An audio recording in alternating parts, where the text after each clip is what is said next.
Sayın Abdülvali Burahan Osman Bey hem teşekkürlerini hem de gök bayrağı Sayın Ramazan Şimşek'e armağan ediyor. Güçlü alkışlarınızla.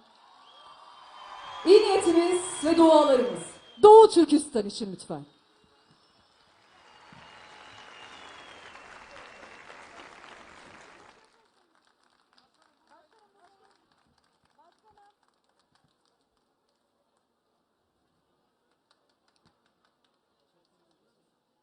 Ankara Gölbaşı Belediyesi Ramazan Şimşek ve Doğu Türkistan Cumhurbaşkanı Abdülvali Burahan Osman.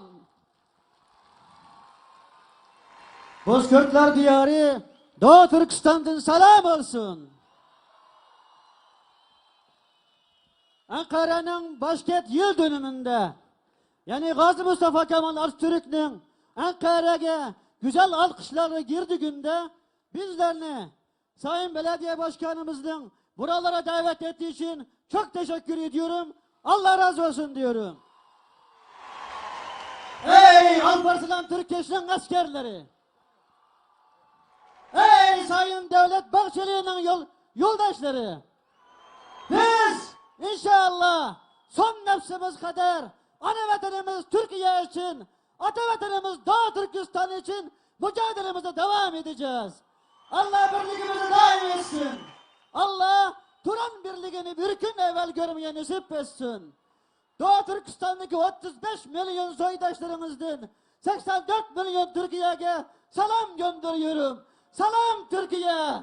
Selam tüm mazlumların ümidi Türkiye. Allah razı olsun. Teşekkür ediyorum. Çok teşekkür ederiz.